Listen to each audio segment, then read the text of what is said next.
సదాశివసమారంభాం శంకరాచార్యమధ్యమాం అస్మదాచార్యపర్యంతాం వందే గురుపరంపరాం.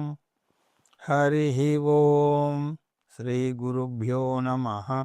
హరి ఓం. పార్థాయ ప్రతిబోధితాం భగవతా నారాయణేన స్వయం వ్యాసేన గ్రథితాం పురాణమునినాం మధ్యే మహాభారతం అద్వైతామృతవర్షిణీం భగవతీం అష్టాదశాధ్యాయినీం అంబ త్వామనుసందధామి భగవద్గీతే భవద్వేషిణీం. యం బ్రహ్మా వరుణేంద్ర రుద్రమరుతస్తున్వంతి దివ్యైస్తవైః వేదై సాంగపదక్రమోపనిషదై గాయంతి యం సామగా ధ్యానావస్థితతద్గతేన మనసా పశ్యంతి యం యోగినః యస్యాంతం న విదుఃసురాసురగణా దేవాయ తస్మై నమః. ఓం శ్రీకృష్ణ పరబ్రహ్మణే నమః. స్మరవారం వారం కార్యక్రమంలో శ్రీమద్ భగవద్గీత జ్ఞానయజ్ఞంలో 83వ రోజు అధ్యయనానికి మీ అందరికీ స్వాగతం. గడచిన తరగతిలో మనం 8వ అధ్యాయమైనటువంటి అక్షర బ్రహ్మయోగం ఆ అధ్యయనాన్ని మనం పూర్తి చేసుకున్నాం. ఈరోజు అక్షర బ్రహ్మయోగం యొక్క సారాంశాన్ని మనం ఒకసారి చూద్దాం.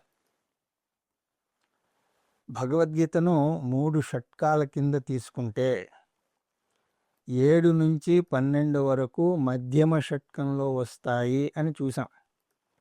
మొదటి షట్కంలో కర్మయోగం, రెండవ షట్కంలో ఉపాసనాయోగం, మూడవ షట్కంలో జ్ఞానయోగం వివరించబడతాయి.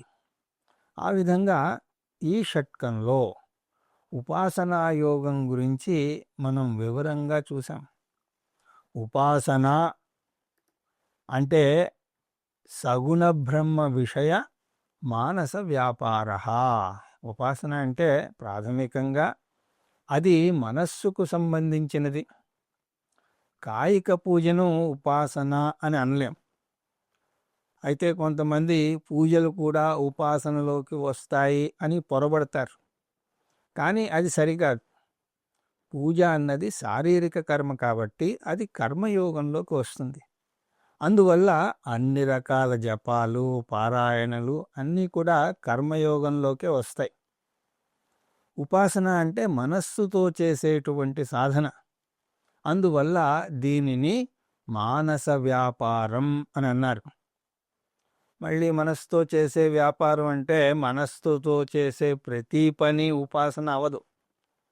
అలా అయితే మనం రోజు పడే ఆందోళన కూడా ఉపాసనలోకి వచ్చేస్తుంది. అసలే మనం అందులో ఆరితేరిన వాళ్ళం.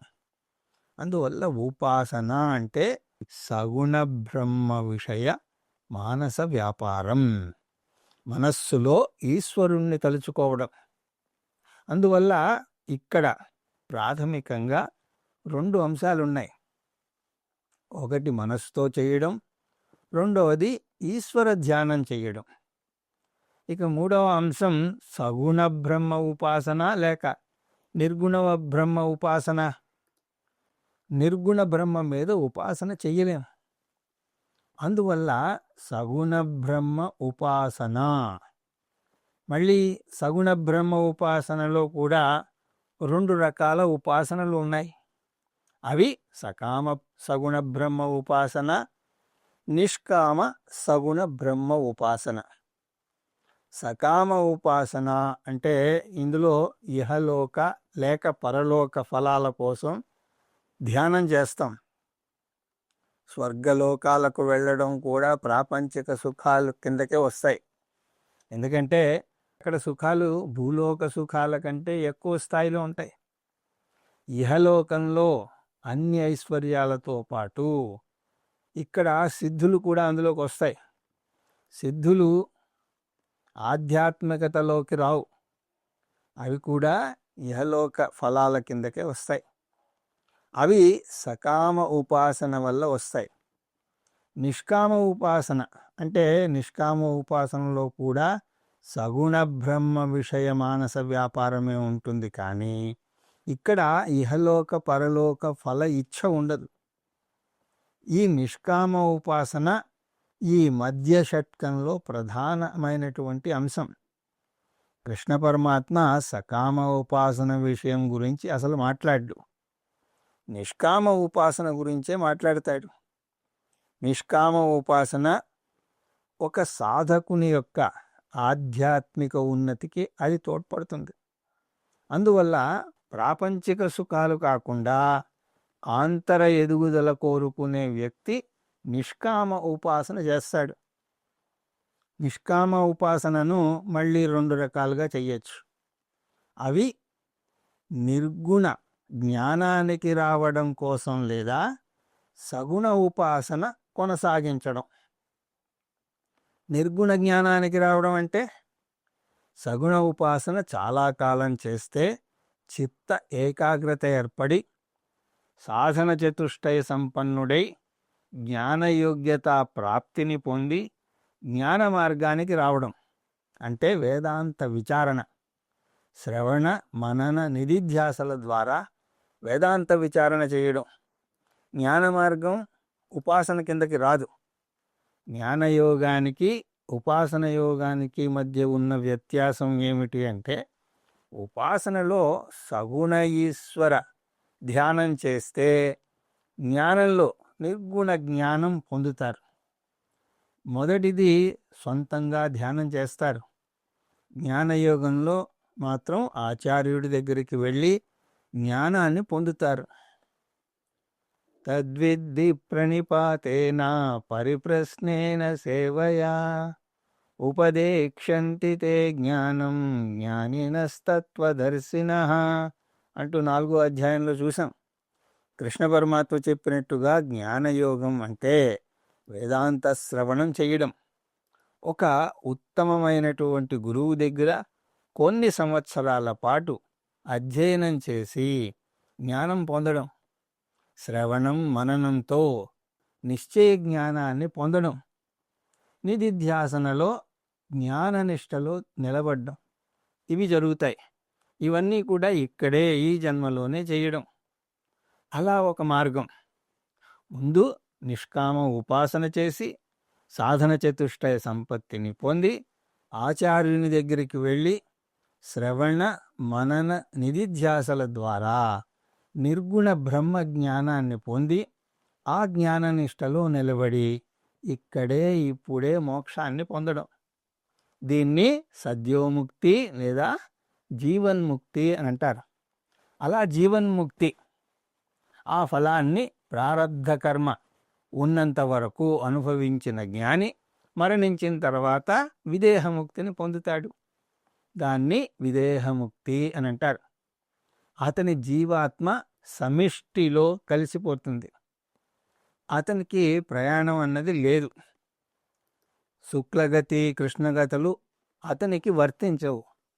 ఈ షట్కంలో కృష్ణ పరమాత్మ ముఖ్యంగా చెప్పదలుచుకున్నది ఈ విధమైనటువంటి నిష్కామ ఉపాసన గురించి. అంటే నిష్కామ ఉపాసన నుంచి జ్ఞానయోగానికి వచ్చి జీవన్ముక్తిని పొందడం. అదే అంశాన్ని 7, 9, 10, 11, 12 అధ్యాయాల్లో చర్చిస్తాడు కృష్ణ పరమాత్మ. ఈ ఒక్క అధ్యాయంలో మాత్రమే నిష్కామ ఉపాసకుడి యొక్క 2వ మార్గాన్ని చర్చించాడు. ఆ విధంగా ఈ అధ్యాయం ప్రత్యేకమైనటువంటి స్థానాన్ని సంతరించుకున్నది. 2వది సగుణ ఉపాసన. అది కొనసాగించడం అంటే ఈ సాధకుడు అటు సకామ ఉపాసకునిలాగా ఇహలోక పరలోక సుఖాలను కోరడు. అలాగని చెప్పి జ్ఞాన మార్గానికి రాడు. కానీ అతనికి మోక్షం కావాలి. అయినా సరే వేదాంత శ్రవణ మనన నిధిధ్యాసలను ఎన్నుకోడు. దానికి కారణం ఏదైనా అవ్వచ్చు. నిర్గుణ బ్రహ్మ జ్ఞానం పొందే అర్హత అతనుకు లేదు అని అనుకోవచ్చు. లేదా శ్రోత్రియ బ్రహ్మనిష్ఠుడైనటువంటి గురువు అతనికి దొరికి ఉండకపోవచ్చు. అందువల్ల అతని మనస్సు సదా ఈశ్వర చింతనలోనే ఉంటుంది. అది ఏ సగుణ ఈశ్వర రూపమైనా కావచ్చు. రాముడవ్వచ్చు, కృష్ణుడవ్వచ్చు, దేవి అవ్వచ్చు. ఏ దేవుడైనా నిరంతరం దైవ నామస్మరణలోనే ఆయన ఉంటాడు. కాబట్టి మరణకాలంలో కూడా దైవాన్నే తలుచుకుంటాడు. అది ప్రకృతి సూత్రం. మనకు జీవితంలో ఏది చాలా అమూల్యమైనది అయితే దాన్నే మరణకాలంలో కూడా తలుచుకుంటూ ఉంటాం. అతను నిష్కామ ఉపాసకుడు కాబట్టి ఈశ్వరుణ్ణే నిరంతరం తలుచుకుంటూ ఉంటాడు. కాబట్టి మరణకాలంలో కూడా ఆ ఈశ్వరుణ్ణే తలుచుకుంటాడు. ఈశ్వరుడు అంటే నిర్గుణ ఈశ్వరుడు కాదు. అతను జ్ఞానం పొందలేదు అనే విషయం మనం మర్చిపోకూడదు.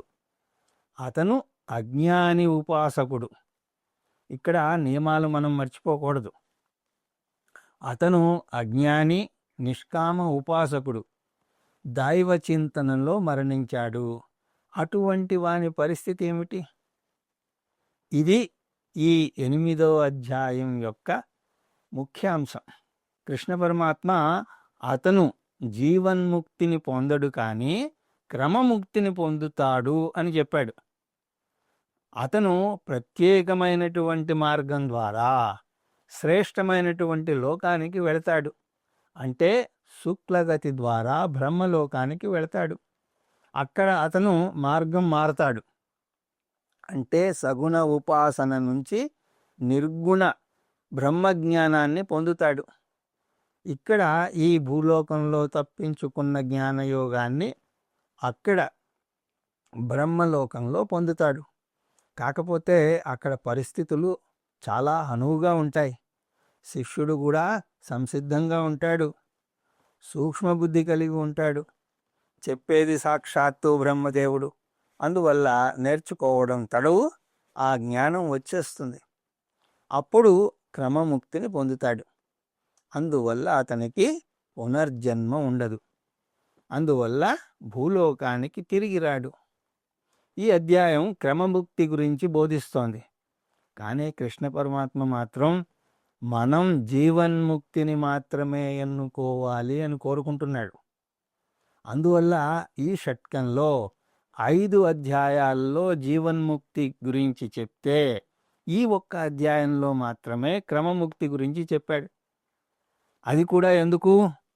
దాని గురించి కూడా మనం తెలుసుకోవాలి కాబట్టి. ఈ నేపథ్యంతో ఈ అధ్యాయాన్ని మనం అర్థం చేసుకోవాలి. 8వ అధ్యాయాన్ని ప్రధానంగా 5 అంశాలుగా విభజించవచ్చు. అవి మొదటిది 7 ప్రశ్నలు, 6 జవాబులు. అవి 1 నుంచి 4 వరకు చూసాం. కృష్ణ పరమాత్మ 7వ అధ్యాయంలో ప్రవేశపెట్టినటువంటి కొన్ని కొత్త పదాలను ఆధారంగా చేసుకుని అర్జునుడు ఈ అధ్యాయం ప్రారంభంలో 7 ప్రశ్నలు వేశాడు. ఆ ప్రశ్నలు జవాబులు కూడా ఒకసారి చూద్దాం. తద్బ్రహ్మ కిం? ఆ బ్రహ్మ ఎవరు? జవాబు ఏంటి? పరమం అక్షరం బ్రహ్మ, శ్రేష్టమైనటువంటి అక్షర బ్రహ్మ. కిం అధ్యాత్మం? అధ్యాత్మము అంటే ఏమిటి? జవాబు ఏం చెప్పాడు? స్వభావః అధ్యాత్మం ఉచ్యతే, శరీరంలో ఉన్న చైతన్యం, అదే బ్రహ్మ. బ్రహ్మ అన్నా అధ్యాత్మం అన్నా రెండు ఒకటే. అది సర్వవ్యాపకమైనటువంటి చైతన్యం. ఒకే వ్యక్తిని కొడుకు పరంగా చూస్తే తండ్రి అంటాం, చెల్లెల పరంగా చూస్తే అన్న అంటాం. అలాగే ఒకే చైతన్యాన్ని సమిష్టి పరంగా చూస్తే బ్రహ్మ అని అంటాము, వ్యష్టి పరంగా చూస్తే అధ్యాత్మము అని అంటాం. ఇంకో విధంగా చెప్పాలి అంటే సమిష్టి పరంగా పరమాత్మ, వ్యష్టి పరంగా జీవాత్మ. మూడవది కిం కర్మ? కర్మ అంటే ఏమిటి? జవాబు భూత భావోద్భవకరో విసర్గః. భవిష్యత్తు సృష్టి యొక్క కారణం కర్మ. జీవులు చేసుకున్నటువంటి పుణ్య పాప కర్మల ద్వారా ఈ సృష్టి వస్తుంది. పుణ్యపాపాలను సుఖదుఖాల వల్లనే క్షయం చేసుకోవచ్చు. సుఖదుఖాలు క్షయమవడానికి శరీరం కావాలి, వ్యవహారం నడపడానికి జగత్తు కావాలి. అనేక జీవరాశులు ఉన్నాయి కాబట్టి వాటికి అనేక పుణ్యపాపాలు ఉంటాయి. భగవంతుడు వాటి కర్మ ఫలాలను క్షయం చెయ్యడానికి ఈ 14 లోకాలను సృష్టించాడు. భగవంతుడు వ్యవహారం నడపడానికి అనేక మందిని ఒక చోట ఏర్పరచాలి. ఒక దోమ మిమ్మల్ని కుట్టింది అంటే అది కూడా కర్మ సిద్ధాంతాన్ని అనుసరించే జరిగింది. ఆ చర్య వల్ల దోమ పుణ్యం క్షయమైతే మీ పాపం క్షయమవుతుంది. ఒకరి పుణ్యం ఒకరి పాపం క్షయమయ్యేలాగా ఒక చోట జీవులని చేర్చడం వెనకాతల ఎంత ప్రణాళిక ఉందో చూడండి. దీన్ని ఇంటెలిజెంట్లీ పుట్ టుగెదర్ అని అంటారు దయానంద స్వామీజీ. ఆ తర్వాత అధిభూతం కిం ప్రోక్తం. అధిభూతము అంటే ఏమిటి? జవాబు అధిభూతం క్షరోభావ. సృష్టిలో నాశనమయ్యేది ప్రతిదీ కూడా అధిభూతం. క్షరమయ్యేది అంటే నాశనమయ్యేది. భూతము అంటే పంచభూతాలతో తయారు చేయబడ్డది. ఈ జగత్తు వ్యష్టి స్థూల శరీరం కూడా నాశనం అవుతాయి. ఇక 5వది అధిదైవం కిముచ్యతే. అధిదైవము అంటే ఎవరు? జవాబు పురుష అంటే హిరణ్యగర్భ. హిరణ్యగర్భ అంటే సమిష్టి సూక్ష్మ శరీర సహిత చైతన్యం. వ్యష్టిపరంగా మన బుద్ధి పనిచేస్తే హిరణ్యగర్భ అన్నది సమిష్టి బుద్ధి. అధియజ్ఞ కహ. అధియజ్ఞము అంటే ఏమిటి? జవాబు అధియజ్ఞ అహమేవ. ఈశ్వరుడు. ఈశ్వరుడు అంటే నేనే. ఈశ్వరుడు అంటే సమిష్టి కారణ సహిత చైతన్యం. ఇంకో విధంగా చెప్తే నిర్గుణ బ్రహ్మ ప్లస్ మాయా = ఈశ్వరుడు. మాయా అన్నా కారణ ప్రపంచం అన్నా అవ్యక్త ప్రపంచం అన్నా కూడా ఒకటే. నిర్గుణ బ్రహ్మ అంటే చైతన్యతత్వం. అందువల్ల అది యజ్ఞం = ఈశ్వరుడు అంటే చైతన్యతత్వం ప్లస్ అవ్యక్త ప్రపంచం. కథం అస్మిన్ దేహే వర్తతే. ఈ అధియజ్ఞం ఈ శరీరంలో ఎలా ఉంటుంది? దానికి జవాబేం చెప్పాడు? ప్రాజ్ఞరూపేణ ఈశ్వర అస్మిన్ దేహే వర్తతే. ఈ శరీరంలో ప్రాజ్ఞ రూపంలో ఉన్నాడు. సమిష్టి కారణ ప్రపంచంలో ప్రతిబింబ చైతన్యం ఈశ్వరుడైతే వ్యష్టి కారణ శరీరంలో ప్రతిబింబ చైతన్యం ప్రాజ్ఞుడు. యజ్ఞం అంటే కర్మ. అది యజ్ఞం అంటే కర్మఫల ప్రదాత. ఈశ్వరుడు కర్మఫల ప్రదాత. ఆ కర్మఫలదాత మన శరీరంలో ప్రాజ్ఞ రూపంలో ఒక కంప్యూటర్ పట్టుకుని కూర్చుంటాడు. మనం చేసేటువంటి ప్రతి చర్యని, మాట్లాడే ప్రతి మాటని ఆ కంప్యూటర్లోకి ఎక్కించేస్తాడు. మానవ కంప్యూటర్కి వైరస్ వస్తుందేమో కానీ ఈశ్వరుని కంప్యూటర్కి ఎలాంటి దోషాలేమీ ఉండవు. అది యజ్ఞం అంటే కర్మఫలదాత ఈశ్వరుడు ఈ శరీరంలో ప్రాజ్ఞ రూపంలో ఉన్నాడు. ఇక్కడితోటి 6 ప్రశ్నలకు జవాబు అయిపోయాయి. 7వ ప్రశ్న ప్రయాణకాలే చ కథం జ్ఞేయోసి నియతాత్మభిః. దీన్ని 2 ప్రశ్నలుగా విభజించవచ్చు. మరణకాలంలో దేవుణ్ణి తలుచుకోవడంలో ఏదైనా ప్రత్యేకత ఉందా? రెండవది, మరణకాలంలో భగవంతుణ్ణి ఎలా తలుచుకోగలము? ఈ రెండింటినీ కలిపి ప్రయాణకాల ఈశ్వర స్మరణ అని అనొచ్చు. దీనికి కృష్ణ పరమాత్మ వివరంగా జవాబు చెప్పాడు.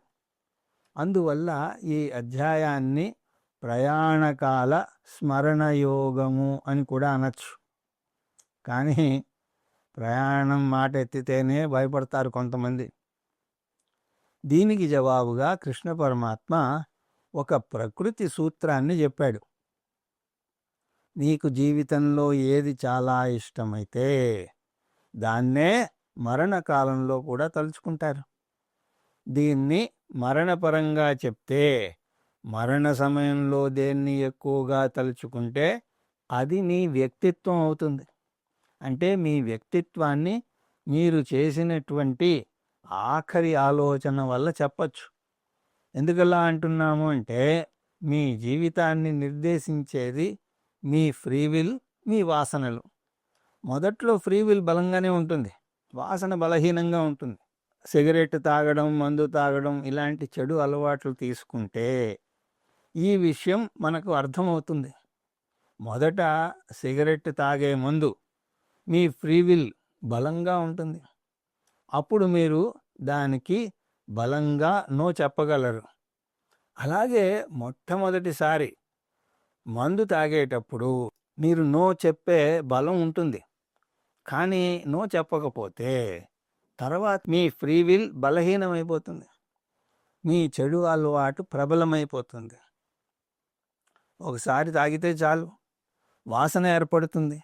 అంటే ఒక సంస్కారం మీ చిత్తంలో చోటు చేసుకుంటుంది. కొన్ని నెలలు, కొన్ని సంవత్సరాలు గడిచేసరికి ఈ విషయంలో మీ ఫ్రీవిల్ పనిచేయదు. మీకు అసలు ఫ్రీవిల్ పనిచేయదు అని అనడం లేదు, ఈ చెడు అలవాటు విషయంలో మీ ఫ్రీవిల్ పనిచేయదు. అర్థమవుతోందండి? అందువల్ల ఈ చెడు అలవాటును పారద్రోలాలి అని అనుకుంటే భగవంతుణ్ణి శరణు వేడాలి. మీ ఫ్రీవిల్ మీ మాట వినడం మానేస్తుంది. ఆ అలవాటును పారద్రోలాలి అంటే చాలా గుండె ధైర్యం కావాలి. అందువల్ల భగవంతుణ్ణి సహాయం కోరుకుంటున్నారు. ఆ విధంగా మీ ఆఖరి ఆలోచన మీ అలవాట్ల మీద ఆధారపడి ఉంటుంది. మీ అలవాట్లు మీ జీవన విధానం మీద ఆధారపడి ఉంటాయి. అందువల్ల జీవన విధానం మీ ఆఖరి ఆలోచనను నిర్దేశిస్తుంది. మీ ఆఖరి ఆలోచన మీ వచ్చే జన్మను నిర్ణయిస్తుంది. యం యం వాపి స్మరన్ భావం త్యజంత్యంతే కళేవరం తం తమేవైతి కౌంతేయ సదా తద్భావభావితః.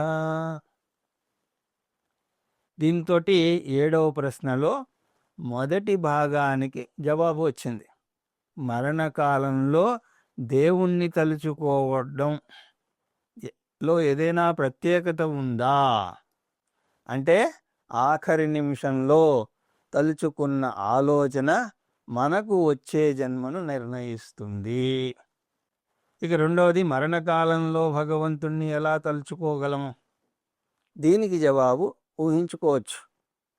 మరణ సమయంలో మన వాసనలు బలంగా అవుతాయి, ఫ్రీవిల్ అన్నది బలహీనమవుతుంది. కాబట్టి ఇప్పటి నుంచే మంచి వాసనలు పెంపొందించుకోవాలి. శుభాశుభాభ్యాం మార్గాభ్యాం వహంతి వాసన సరేత్ పౌరుషేణ ప్రయత్నేన యోజనీయ శుభామతి. చిన్న వయస్సులోనే మనస్సు శుభాన్ని లేదా అశుభాన్ని అనుభవిస్తుంది. అప్పుడు మనస్సును అదుపులో పెట్టుకునే శక్తి మీకు ఉంటుంది. అందువల్ల అప్పటి నుంచి మంచి మాటలు మాట్లాడాలి, మంచి ఆలోచనే చేయాలి. అలా మంచివే ఆలోచిస్తూ ఉంటే మీ సుప్త చేతన మనస్సు మంగళకరమైనటువంటి వాసనలు లేదా మంగళకరమైనటువంటి సంస్కారాలతో నిండిపోతుంది. అప్పుడు మీరు కోమాలో ఉన్నా కూడా ఆ మనస్సులో శుభవాసనలే ఉంటాయి. అలాంటప్పుడు సహజంగానే అటువంటి ఉపాసకుని యొక్క ప్రయాణం శుభగతిలో సాగుతుంది. అంటే ఈశ్వర ప్రాప్తి లభిస్తుంది. అందువల్ల ఎప్పుడూ ఈశ్వరుణ్ణే తలుచుకోవాలి. తస్మాత్ సర్వేషు కాలేషు మామనుస్మర యుధ్యచ. మయ్యర్పిత మనోబుద్ధి మామే వైశ్యస్య సంశయం. చదివే పుస్తకాలు మంచి పుస్తకాలు చదవాలి, చూసే సినిమాలు మంచి సినిమాలు చూడండి, మీతో స్నేహం చేసేవారిని మంచివారిని ఎన్నుకోండి. ఇవన్నీ కూడా మీలో శుభవాసనలను పెంపొందిస్తాయి. సత్సంగత్వే నిస్సంగత్వం, దుస్సంగ సర్వదా త్యజా అని నారదుని భక్తి సూత్రాల్లో వస్తుంది. దుస్సంగత్వం చెయ్యొద్దు, మంచి స్నేహితులను ఎన్నుకోండి, చెడ్డవారిని అలాగని చెప్పి ద్వేషించాల్సిన అవసరం లేదు, కానీ వారికి దూరంగా ఉండండి. ఇప్పుడు కొండ చెలువను ద్వేషించాల్సిన అవసరం లేదు, కానీ దాని దగ్గరకు వెళ్లకుండా ఉంటే చాలు. సర్వేషు కాలేషు నన్నే తలుచుకో అంటున్నాడు కృష్ణ పరమాత్మ. మొదట్లో కొంచెం కష్టపడాలి, కానీ తర్వాత భగవన్నామస్మరణ అలవాటుగా మారుతుంది. అప్పుడు మీరు లౌకిక వ్యవహారంలో మునిగి తేలుతూ ఉన్నా కూడా మీ సుప్త చేతన మనస్సు నిరంతరం భగవంతుని మీదే ఉంటుంది. అలాగా భగవంతుణ్ణి తలుచుకోవడానికి ఏదైనా రూపాన్ని మనం ఎంచుకోవచ్చు అని అంటున్నాడు కృష్ణ పరమాత్మ. కృష్ణ పరమాత్మ ఓంకారాన్ని ఆలంబనగా చేసుకోవచ్చు అని సూచిస్తున్నాడు. అలా ఓంకారాన్నో తన ఇష్టదైవాన్నో నిరంతరం నిష్కామ ఉపాసన చేసినటువంటి ఉపాసకుడు మరణకాలంలో కూడా ఇష్టదైవాన్నే తలుచుకుంటాడు. భీష్మాచార్యుల వారు అంపశయ్య మీద ఉన్నప్పుడు అందరినీ పంపించేసి కృష్ణ పరమాత్మ మాత్రమే తన ముందు ఉండాలి అని అంటాడు. ఎంత నిగ్రహమో చూడండి. అలాంటి నిగ్రహం నిష్కామ ఉపాసకుడు పెంపొందించుకోగలుగుతాడు. ఫలానా వారిని చూడాలి, ఇక్కడ ఆస్తి ఉన్నది, అక్కడ ఆస్తి ఉన్నది, ఫలానా వ్యక్తి ఇంకా ఇంత డబ్బు తిరిగి ఇవ్వాలి, ఇలాంటి వ్యవహారాల జోలికి అతను వెళ్ళడు. కేవలం భగవన్నామస్మరణే చేస్తాడు. ఇక్కడితో 7వ ప్రశ్నలో 2వ భాగానికి జవాబు వచ్చేసింది. మరణకాలంలో భగవంతుణ్ణి ఎలా తలుచుకోగలము అంటే దానికి జవాబు నిష్కామ ఉపాసన నిరంతరం చేస్తూ ఉంటే శుభవాసనలు ఏర్పడి మరణకాలంలో కూడా ఇష్టదైవాన్ని మనం తలుచుకోగలము. దీనితోటి ప్రయాణకాల ఈశ్వర స్మరణ గురించినటువంటి వివరణ ముగిసింది. ఇక ఈ అధ్యాయంలోని 3వ అంశం 2 రకాల లక్ష్యాల శ్లోకాలు. అవి 15 నుంచి 22 దాకా చూసాం. ఈ శ్లోకాలలో కృష్ణ పరమాత్మ 2 రకాల లక్ష్యాల గురించి చెప్పాడు. అవి భగవంతుడు, ప్రపంచం. వాటిని అధ్యాత్మ లక్ష్యం, ప్రాపంచిక లక్ష్యం అనొచ్చు, లేదా శాశ్వత లక్ష్యం, అశాశ్వత లక్ష్యం అని కూడా అనొచ్చు. భగవంతుడు శాశ్వతత్వానికి, భద్రతకు, శాంతికి, ఆనందాలకు ప్రతీక. ఏ మనిషి అయినా సరే కోరుకునేది 4. ఓం అచ్యుతాయ నమః అని ప్రతి పూజలోనూ ఆచమనంలో నామాన్ని స్మరిస్తాం. ఏ కర్మ చెయ్యాలన్నా కూడా ఆచమనం చెయ్యాలి. ఆచమనం చెయ్యాలి అంటే చెప్పేటువంటి మొదటి నామం ఓం అచ్యుతాయ నమః. ఎంత అద్భుతమైనటువంటి నామమో చూడండి. అచ్యుతాయ అంటే నా విద్యచ్యుతి యస్య అని అర్థం. శాశ్వతత్వానికి చిహ్నం. దేవుడే శాశ్వతత్వానికి చిహ్నం. ఇది తెలియక శాశ్వతత్వం, శాంతి, భద్రత, ఆనందాల కోసం బాహ్య వస్తువుల వెనుక మనం పరుగులు తీస్తూ ఉంటాం. వాటిని అనుభవించండి, ఆస్వాదించండి, కానీ వాటితో మమేకం చెందకండి అన్నది కృష్ణ పరమాత్మ యొక్క బోధ సారాంశం. ఎందుకంటే అవేవి శాశ్వతం కాదు. వాటన్నింటికీ దేశ పరిమితి, కాలపరిమితి 2 ఉంటాయి. కొంతకాలం అయ్యాక అవన్నా మన నుంచి దూరం అవుతాయి, లేదా మనమన్నా వాటికి దూరం అవుతాం. ఒక వ్యక్తి ఒక సన్యాసితో చాలా గర్వంగా చెప్పేట, చూసావా నేను ఎంత గొప్ప ఇల్లు కట్టాను, ఇది ఎప్పటికీ కూడా నాశనం కాదు అని అన్నాడు. ఆ సన్యాసి చిరునవ్వు నవ్వి, ఇల్లు నాశనం కాదేమో కానీ నువ్వు నాశనం అవుతావు నాయనా అన్నట్ట. అలాగే అతను ఎప్పుడో అప్పుడు మరణిస్తాడు. ఆ బ్రహ్మభువనాల్లోక పునరావర్తినోర్జున మాముపేత్యతు కౌంతేయ పునర్జన్మన విద్యతే అని చూసాం కదా. 14 లోకాల్లో ఉన్నతమైన పదవులు కూడా శాశ్వతమైనవే. అవి కూడా కాలపు కోరల్లో చిక్కుకుపోవాల్సిందే. అందువల్ల ప్రాపంచిక విషయాలను అనుభవించడంలో తప్పేమీ లేదు, కానీ వాటి మీద ఆధారపడకూడదు. మీరు చేసే కర్మలకు 3 ఫలాలు వస్తాయి. అర్ధ కామ ధర్మాలు తీరుతాయి. కానీ ఆ 3 ఫలాలకు 3 దోషాలున్నాయి. అవి దుఃఖమిశ్రితత్వం, అతృప్తికరత్వం, బంధకత్వం. ఎంత గొప్ప ఫలం పొందినా దానిలో ఆనందంతో పాటు దుఃఖం కూడా ఉన్నది. అలాగే అసంతృప్తి, బంధం పెనవేసుకుని ఉంటాయి. అందువల్ల శాశ్వతమైనటువంటి శాంతి, భద్రతలు, ఆనందాలను మీరు పొందలేరు. కార్డుబోర్డు చైర్, అట్టతో చేసినటువంటి కుర్చీ ఉదాహరణ మనం ఎప్పుడూ మర్చిపోకూడదు. అట్ట కుర్చీ చూడ్డానికి అందంగానే ఉంటుంది, ఆకర్షణీయంగా ఉంటుంది, కానీ దాని మీద కూర్చోవడానికి అది పనికిరాదు.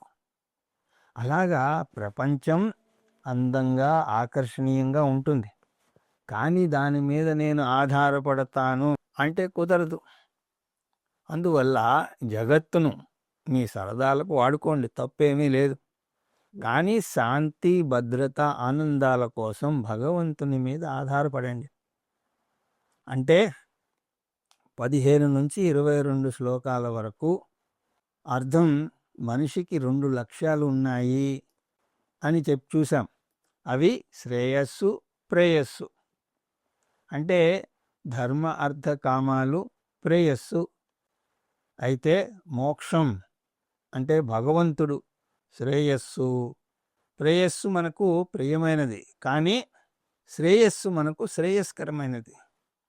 ఈ 4ంటిని కూడా కృష్ణ పరమాత్మ 2గా కుదించాడు.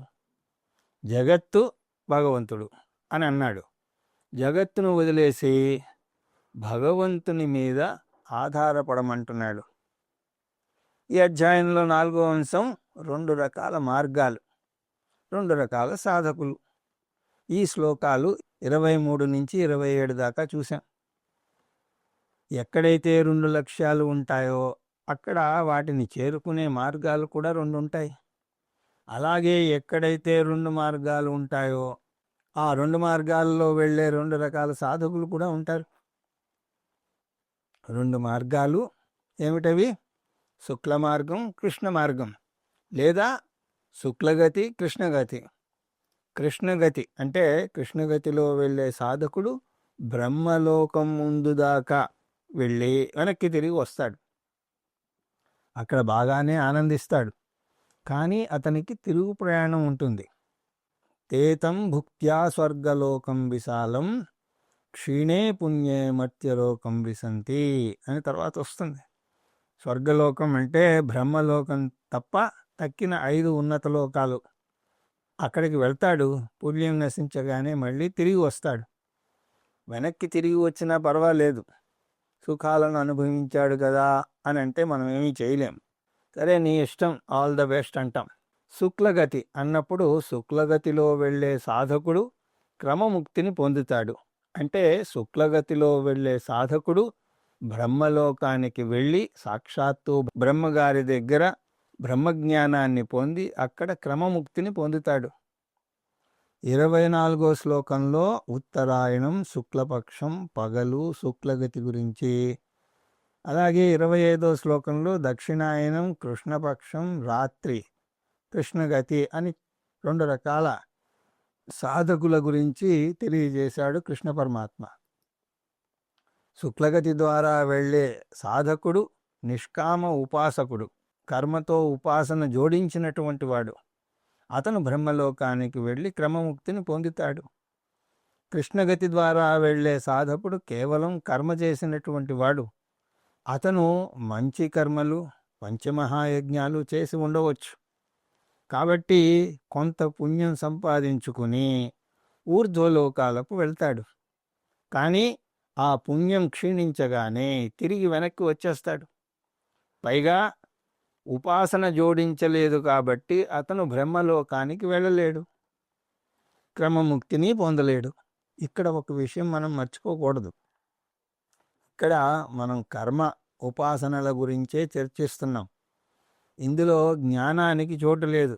అందువల్ల కర్మ గొప్పదా ఉపాసన గొప్పదా అంటే జ్ఞానం గొప్పది అని అనకూడదు. జ్ఞానం గొప్పదే, అందులో ఎటువంటి సందేహం లేదు. కానీ ఇక్కడ జ్ఞానం పోటీలో పాల్గొనడం లేదు కదా.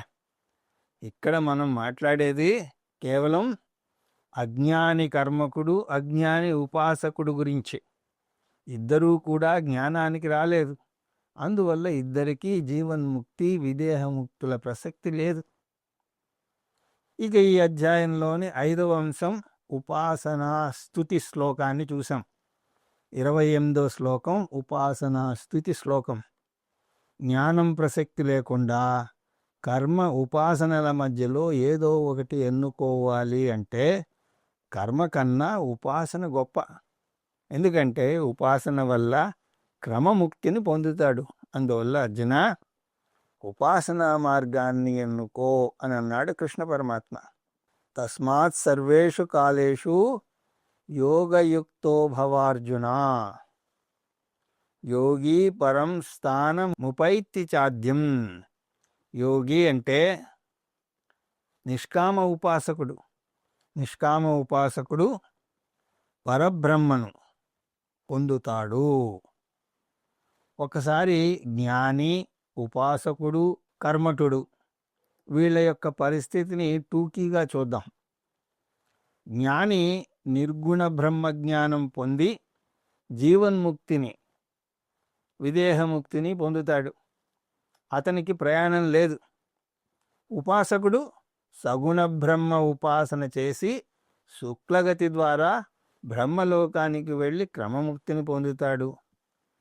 కర్మఠుడు కేవలం కర్మ చేసి ఊర్ధ్వలోకాలకు వెళ్ళి మళ్ళీ వెనక్కి తిరిగి వచ్చేస్తాడు. అతను ఏ విధమైనటువంటి మోక్షాన్ని పొందడు. ఆ విధంగా ఉపాసకుణ్ణి, క్రమముక్తిని మెచ్చుకుంటూ కృష్ణ పరమాత్మ ఈ అధ్యాయాన్ని ముగించాడు. ఈ అధ్యాయంలో తన బోధను కృష్ణ పరమాత్మ అక్షరం అన్న పదంతో మొదలుపెట్టాడు. కాబట్టి ఈ అధ్యాయాన్ని అక్షర బ్రహ్మయోగము అని అంటారు. తర్వాత తరగతిలో ఇంకొక అద్భుతమైనటువంటి అధ్యాయమైనటువంటిది 9వ అధ్యాయాన్ని మనం దర్శించే ప్రయత్నం చేద్దాం అని తెలియజేసుకుంటూ హరి ఓం తత్సత్.